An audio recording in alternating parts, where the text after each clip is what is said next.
Okay, today's program on an increasingly important topic, voter suppression. And I'm going to start this by introduction by reading an excerpt from Heather Cox Richardson's Letters from an American. And this is what she posted last night. If you don't follow her post, I encourage you to do so. And we'll put a link on our website at some point so that you can actually subscribe. But this is what she wrote. On Monday, we learned that after last year's election, John Eastman, a well-connected lawyer advising former President Donald Trump, outlined a 6-point plan to overturn the outcome of the election and install Trump as America's leader. They plan to cut the voters' actual choice, Democrat Joe Biden, out of power. As Trump advisor Steve Bannon put it, they plan to kill the Biden presidency in the crib. This appears to have been the plan that Trump and his loyalists tried to execute on January 6th.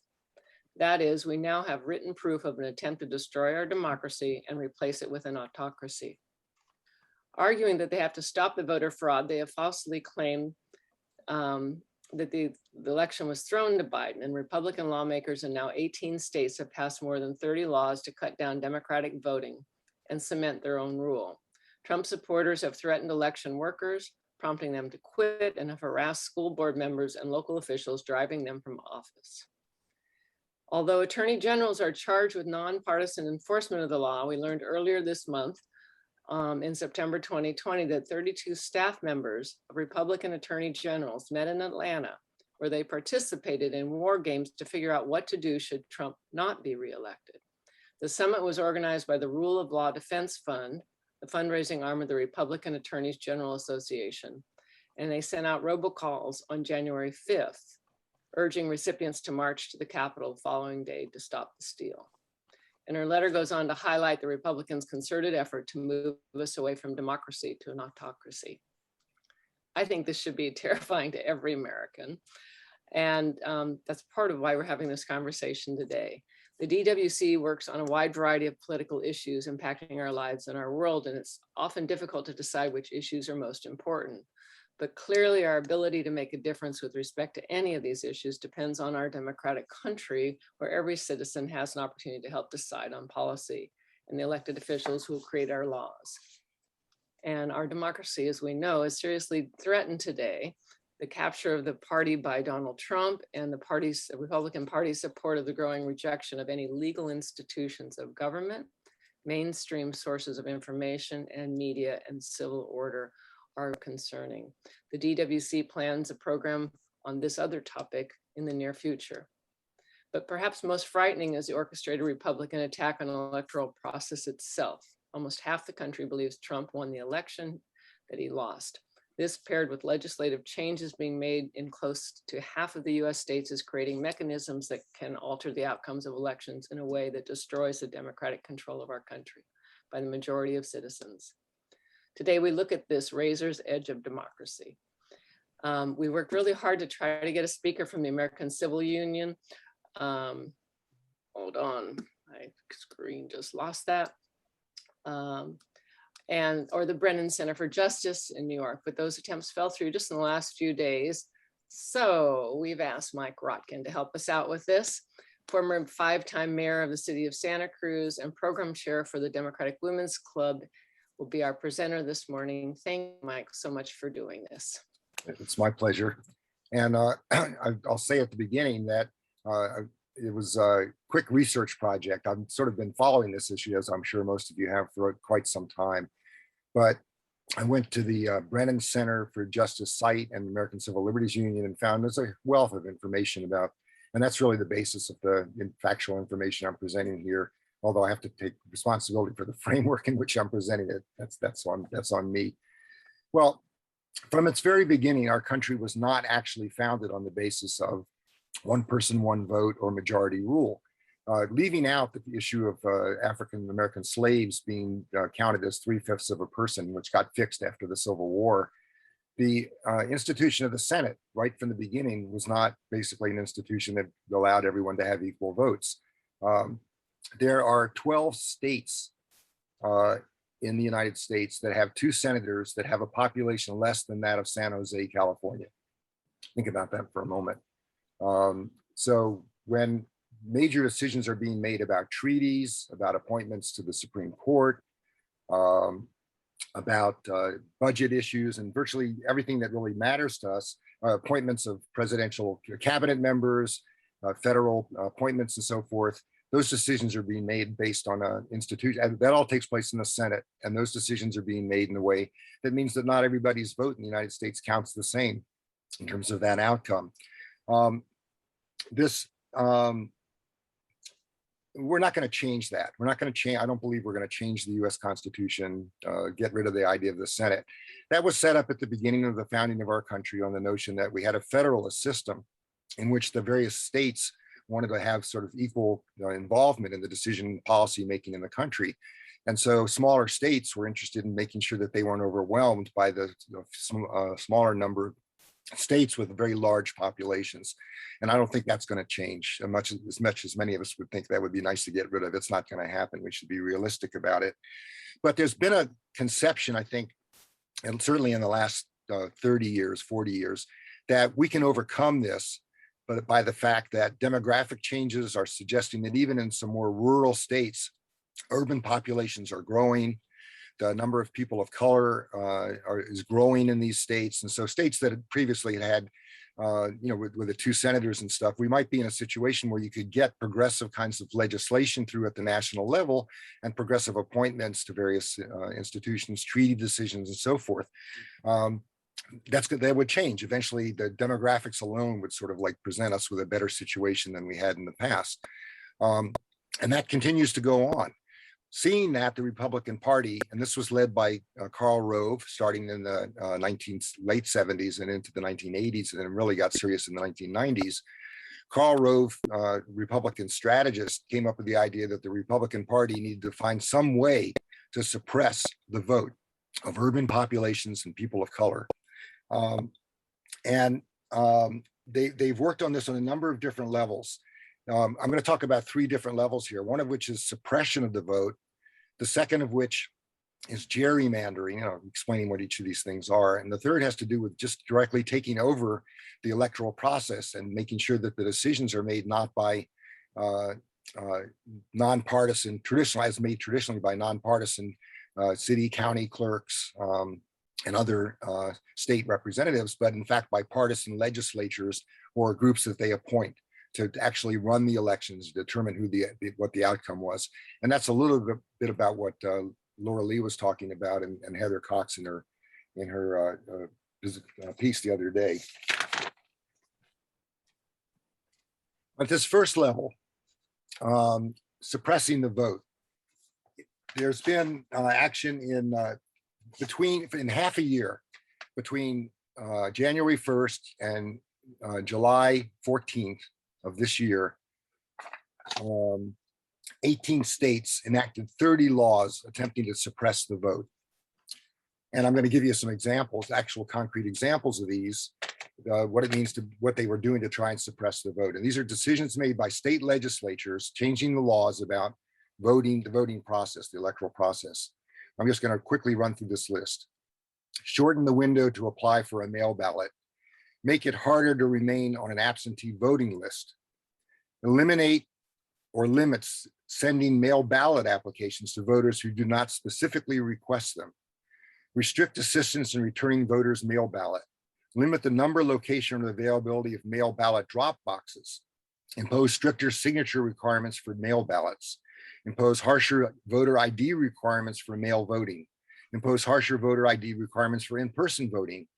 Expand voter purges or risk faulty voter purges. Increase barriers for voters with disabilities. This is my favorite. Ban snacks and water to voters waiting in line. Eliminate election day registration. Reduce polling place availability, locations or hours. Increase the number of voters per precinct and limit the early voting days or hours. These actions are pernicious, and it would be laughable to refer to them as these legislatures have as voter reforms. But I think it's worth noting, as Stacey Abrams has shown us in Georgia, this voter suppression can be overcome. Abrams was able, along with others in Georgia, to use the actual suppression as a way of getting more people to participate more actively in the voting process. They sort of like summoned people up to kind of take the courage of the civil rights workers of the 1960s to, like, suffer through waiting 5 hours in a line without, water or whatever delivered to you. And whatever the other kinds of things, make sure that you make the extra effort to make your vote. They're trying to suppress your vote. That shows you how important your vote is and so forth. So while this voter suppression is terrible and outrageous and not a democratic move, but quite the opposite, it's not something I think in the end is something that we couldn't overcome. I think organizing work could overcome it. It's not the most dangerous of the things that are going on with the Republican Party right now. The other efforts, I think, are more serious and have the potential of actually sustaining a lack of democracy over the long haul and be something to be very, very difficult to undo, even no matter how well you might organize. So the first of these is gerrymandering. Gerrymandering is named after a politician named Gerry, and last name was Jerry in England. And it's the idea that you organize the voting districts in such a way that you marginalize various populations by putting them into other districts, so that you end up counting the vote of some people less than others. You sort of suppress the vote of folks on a permanent kind of basis. State legislatures typically in the past had set the precincts or the voting districts that people voted in, and are the ones that are sort of carrying this kind of stuff out. So as many as 20 states right now have a disproportionate impact where people's votes are undermined through this gerrymandering process. And to get a sense of this, I'm going to look at one place, Pennsylvania. In Pennsylvania, the GOP organized precincts so that 13 of the state's 18 congressional districts are held by Republicans, and only 5 held by the Democrats. But the Democrats actually won 51% of the vote in Pennsylvania for congressional seats. They had a majority of, so if you didn't have gerrymandering, 51% of the congressional representation from Pennsylvania would be Democratic, the majority. Right now, they only have 5 out of 18 Congress members based on this gerrymandering process. Now, once this gets in place, think about it, it's self-perpetuating. You have ultimately a Congress that ends up disproportionately representing certain kinds of constituencies or demographics. And in the end, how do you undo that once that process has begun? Because the next set of laws are going to be passed by that legislature, by that Congress. So once this stuff gets in place, it's very, very difficult to undo. There have been some places where they've set up non-partisan redistricting committees and so forth, which is one way around this kind of a problem. It has other issues that's still messy and difficult to redistrict. Every 10 years, in the United States, and this is in the Constitution, starting in 1790, there's a redistrict, there's a census, and the census determines what the population is, and the Constitution calls for reorganizing districts for Congress based on, and ultimately for state legislatures and other kinds of things that follow in the trail of this, or reorganize them so that there's a roughly equal number of people in each of the districts. And that's the process in which conceivably you would be reorganizing a Democratic majority to be able to make the decisions about what's going on in our country, again, with the exception in every institution except the US Congress. However, that process has been really disorganized since that process has happened. So once this process gets underway, it's very, very difficult to undo it and to try and figure out, to understand some of the impacts of it. Let's look at Texas. I know everybody on this call has probably heard about the Texas abortion law that was passed recently that outlaws abortions before a woman might even know that she's pregnant, given biological processes.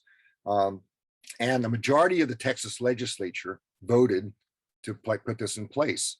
However, a majority of people citizens in Texas are in favor of Roe v. Wade and abortion. So despite the fact that a majority of the citizens in the state support abortion, the legislature, by an overwhelming, based on gerrymandering, a majority of the legislators in Texas voted for this horrendous abortion law. So that's one example. And I could go on for hours about examples of the kinds of things these Republican legislatures, once gerrymandered, have done. But that'll give you an example of how extreme the outcomes from this can be. I think that now what makes this particularly difficult is that the U.S. Supreme Court ruled in, look at the right year here, in June 2019, that gerrymandering was not a concern for federal courts, that this was a state's issue. The states should be in control. This is a U.S. Supreme Court decision that the state should be in control of the redistricting process that happens following the census every 10 years. And we're in a census recount right now. That's this redistricting process. What that means is appeals to the U.S. Supreme Court. There was an appeal, and the Supreme Court refused to hear the decision, and they gave a reason. The majority gave a reason for why they refused to hear this, in which they made the decision that basically this is not an interest for the federal, not just the Supreme Court, but for federal courts in general. So you can't go for relief going, what about one person, one vote? What about the basic idea of majority rule? It's enshrined in the Declaration of Independence and the Constitution. No, that's not an issue for federal courts. That's an issue to be decided by the states.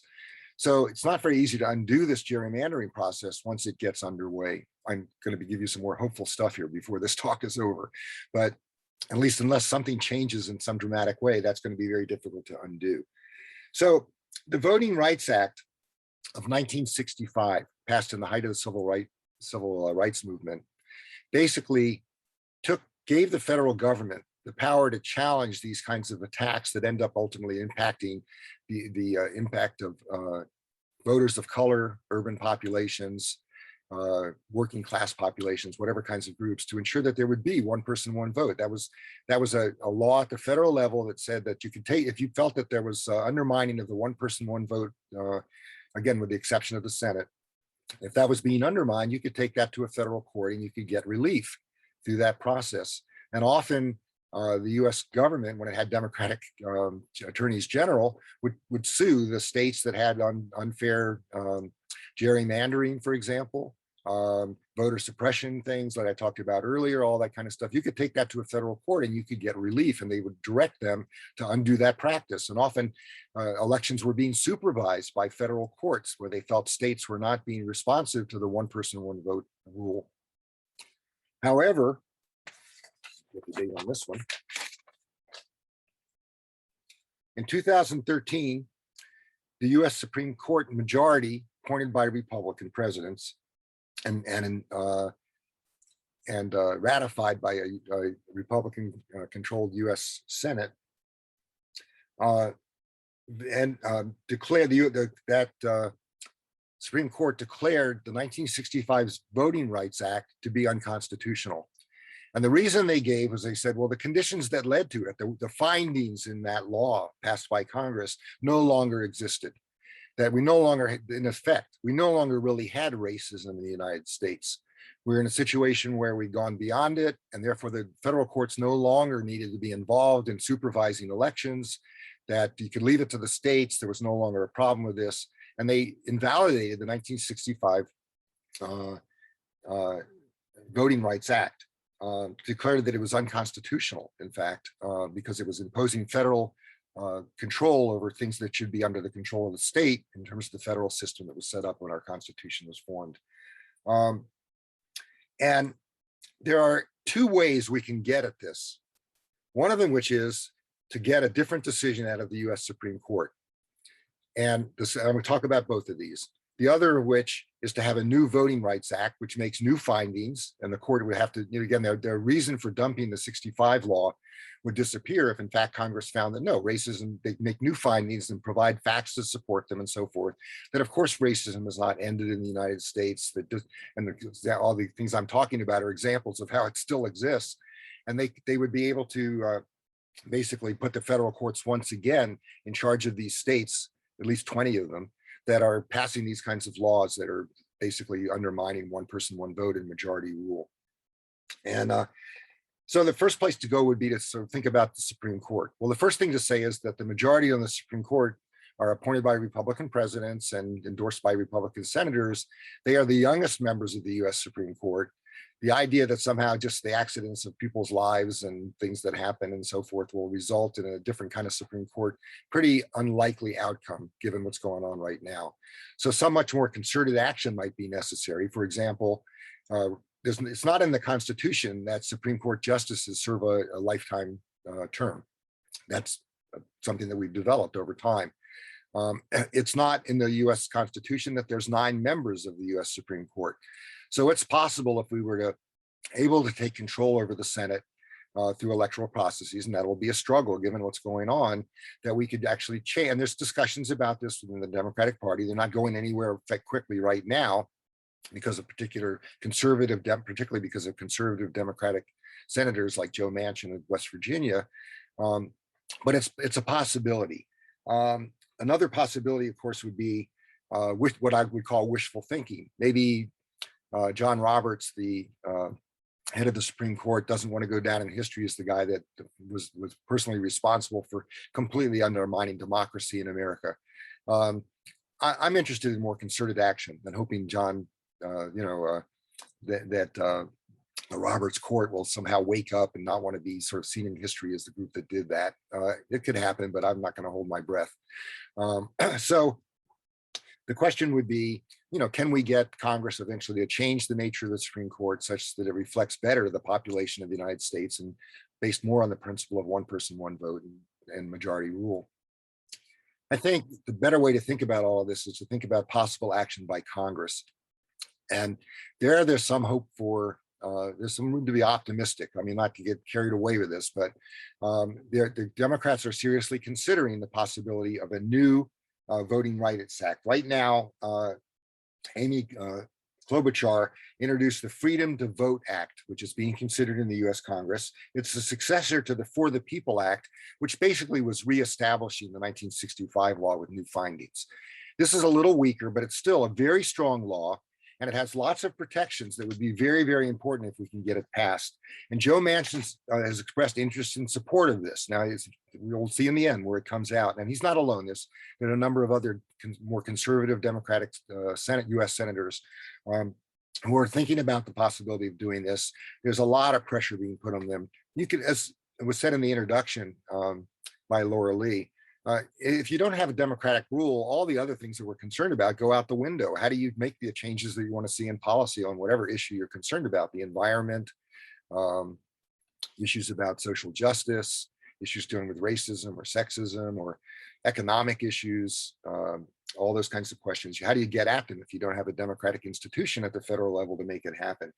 So this law, I'm going to give you some of the provisions in this law that's being proposed. And as I said, it's moving forward. It has serious support, including Joe Manchin at this point. And the question is how we would actually make this thing happen. And there's room for political action here. And Renee Block, who's on this call, and others, and I'll talk about at the end of this call, ways you can weigh in or contact groups that are working on trying to get this law through and get people elected to office who would support this in the long run. But the protection for millions of Americans, these are the following protections in this Freedom to Vote Act. First, it requires every state to have automatic voter registration. It makes Election Day a federal holiday. Every eligible citizen can request a mail ballot and drop it off at a secure drop box if they so desire. It restores federal voting rights to returning citizens who have been released from prison after serving their sentences. And right now, something like 1/3 of the men in the African-American community are not allowed to vote because they, at one time or another, served in jail in a way that they were then stripped of their vote. So that's a significant change, that one by itself. It includes targeted protections to ensure underserved and vulnerable communities, such as those with disabilities and Native Americans, aren't disenfranchised through no fault of their own. It also addresses the flood of undisclosed dark money in the electoral process and creates the option for matching funds for House candidates when states opt in, modernizing and expanding federal campaign finance reforms passed in previous decades. And most important of all, as states begin to draw their voting maps for the next decade, the legislation bans partisan gerrymandering and makes it easier for judges to strike down maps that unfairly entrench one political party in power and deny communities of color fair representation. So what can people on this call do about all of this? I mean, this is really, really serious. I honestly, I've been involved in politics since I was 12 years old, and I cannot think of a time that our country's been more threatened by the situation that we're in. And for all the, we've been through some dark times, the McCarthy period, which I still remember as a kid, but I can't remember a time that we were closer to having the basic democracy of America completely undermined. So there are a number of groups that are working on this issue. We're going to post this list with contact information on the Democratic Women's website.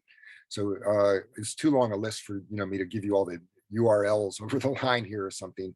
But we're going to post it on our website. It'll be up at no later than Tuesday of next week, hopefully sooner, but no later than Tuesday. We'll have this up on our website. So you can go to this place if you'd like to do something about this and get involved. So these are not in order of importance. Each of you may have different ideas about the kind of thing you'd like to do or what kind of groups you'd like to contact. But the first place to suggest is the Brennan Center for Justice in New York. They also have offices in Washington, D.C. This is a group that's dedicated to mainly legal action, court action of a variety of different kinds, but also public education, although they failed us this morning, but they had promised a speaker right up to the last minute. But they do public speaking. They have really polished nationals, but probably much better than me on these issues. And attorneys, a whole host of attorneys that file suits over these various kinds of actions, take them in various places.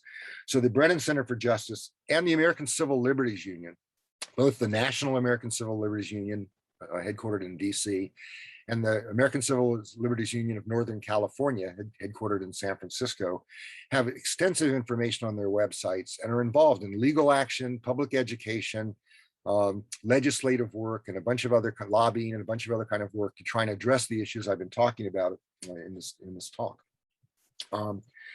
Locally here in Santa Cruz, we have a number of groups that are working on this issue. One of them is Swing Left. Renee Block, who's on the call here with us, probably not the leader. I don't know if they have a leader, but it's certainly one of the people active in that group. And so we'll be posting the website and the email that you can reach them through. And what they do, and Renee can correct me when we get to the question period if I haven't got it quite right, but they organize people, I did this once, to go to other districts in California and other states at times, sometimes through phone calls, sometimes through direct precinct work and so forth, to actually affect the outcome of elections in various states, where this kind of voter suppression is going on, to get voters out, to educate people about it. And as it turns out, these are often, it's very welcome kind of participation. We've done work in Nevada, the group's done work, I believe, in Nevada, but a lot of it's been done in more conservative districts in California. And so working with that group is one possible way to do it. Also, Indivisible, another group in Santa Cruz, has also been doing some work around particularly phone banking calls to other kinds of states. And they have a project within their work, apparently, that works on that. So those are groups here locally where local citizens in Santa Cruz or residents in Santa Cruz are working to try and impact elections in other districts, other states, make that kind of stuff happen. Another thing you could do is, if you haven't, join the Democratic Women's Club. We definitely get involved in lobbying around these kinds of issues and educate our members and encourage them to get active in these kinds of questions over time. So that's another thing you can do. There also are a number of Democratic Party organizations that are trying to gather money and work to do educational work and direct lobbying work in various campaigns in states around the country. There's a project that's headed by former President Barack Obama and by his Attorney General Eric Holder that's primarily focused on this question, how to deal with the issue of state legislative races. Now, Karl Rove organized a campaign back in the early 90s to target these state legislatures, and they've been very, very effective. And that's why so many of these legislatures in states that have a Democratic majority of citizens have majority legislatures that are Republican. And so working with that organization, it's a partisan group, and they're trying to make sure that the Republicans are not running away with this in the redistricting process that's going on, but also just in the actual election. They get involved in direct elections, and you can participate in these by contributing money and your time and effort. There are also a lot of actual organizations. I'm just going to quickly run through the list to give you an idea of the kinds of groups that are out there. Pennsylvania Stands Up, Down Home North Carolina, Action St. Louis Power Project, West Virginia Citizen Action Group, Arizona Coalition for Change, Our Voice for Vote Arizona, Florida Rights Restoration Coalition, Living United Change for Arizona, or Lucha, Poder in Action, Georgia Stand Up, Detroit Action, One Arizona, We the People, Plan Action, Florida Rising, Casa in Action, Mi Gente, Seeding Sovereignty, Pro Georgia State Table, and Coalition for the People's Agenda. So that's a lot of different kinds of groups. These are state organizations in a variety of different states where they're actually taking this issue on and trying to do something about it. And I've called a couple of them just to get a sort of sense of it. And they do welcome people from other states getting engaged and involved in their work. So this is not something we have to sort of passively sit by and watch happen to us. It's something we can do something about. And it's possible to make very small contributions in money or time that will make a difference in this effort. So I want to encourage people to get involved in this as much as you can. That's my talk for this morning. Believe me, there's a lot more information. I gave one example of the gerrymandering, another example of various kinds of things. And there's these 30 laws that were passed. I just gave some examples of them, and there's actually a lot more. There was a list of about 100 different things being done to suppress the vote. So you could find out more, get more detail about it and stuff, but it gives you some idea of how pernicious this process is and how dangerous it is to American democracy. So I want to open this up for questions, comments, insults, whatever people have in mind. I'm open to it. The only thing is you need to be brief. And I'm going to turn this back over to Laura Lee to call on people. Thank you, Mike. That was excellent. Carol's got her hand up first. First of all, I really want to thank Mike for stepping in and getting all this material together. He did a great job, as always, as I would expect, frankly. But I wanted to say that Renee Block has done incredible work. And for people who don't want to phone, and there are those people, although he does phoning as well, his organization, Swing Left, he had a photo up when he first joined. Renee, could you put that photo back up of you and people could look at it? Oh, you're talking about just Yeah, put that back up. Okay, but yeah, I have other things that, okay, but Right.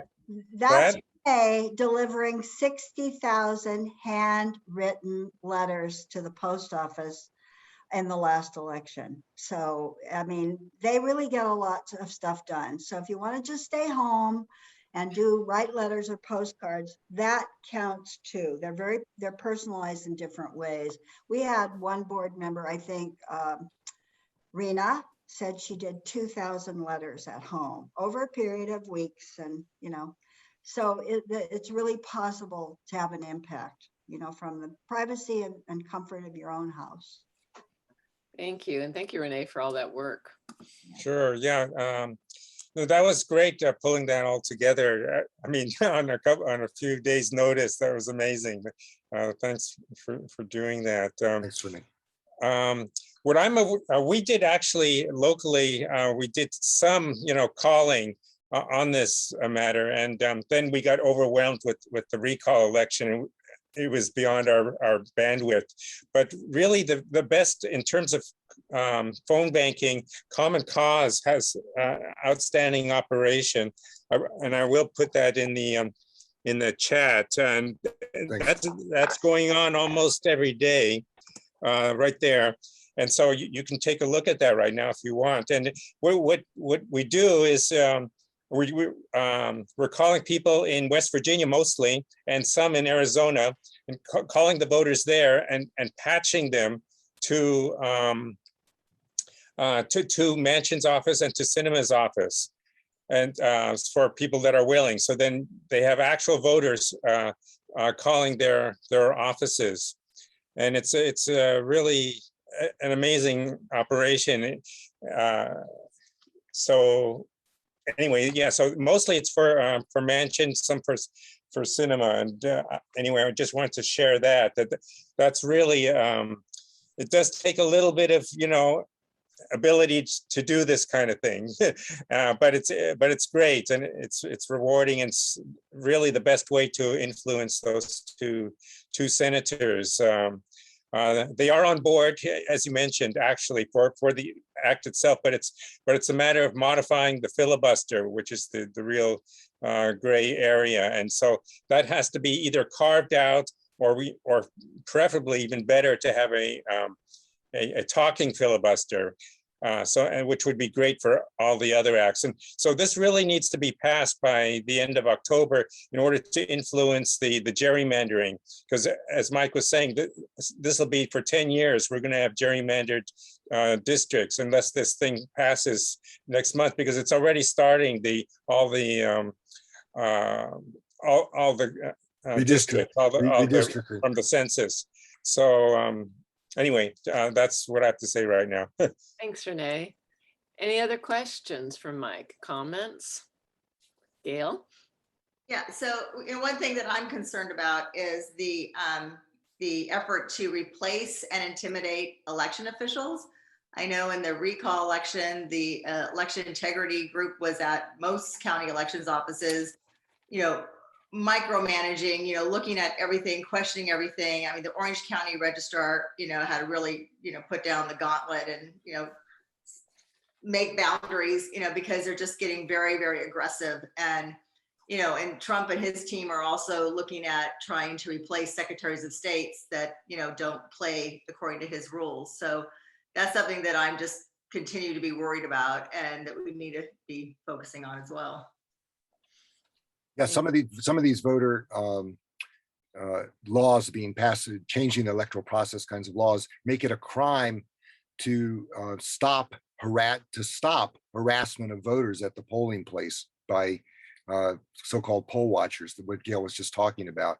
So it's a misdemeanor to interfere with someone who's trying to mess up the voting process, which is insane on some level. I don't know how to respond to it. It's like everything's gone mad, and it's constant actual laws making it a crime in now 3 states to stand up to that kind of voter intimidation.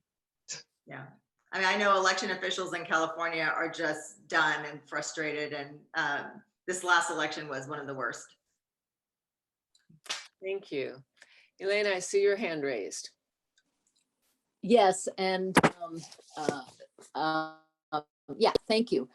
So I just want to say again how great Renee has been in organizing and generally how really good Swing Left is. And I just wanted to put in a pitch that one issue that I think, we have issues in terms of how we want to spend our time and also how we want to spend our money.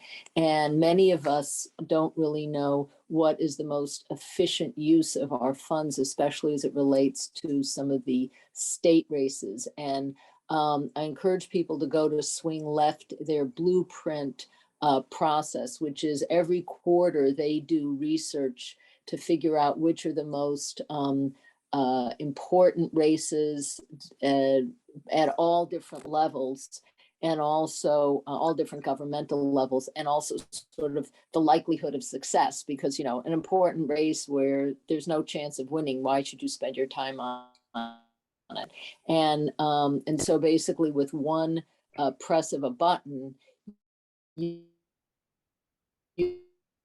You're freezing up there. Okay.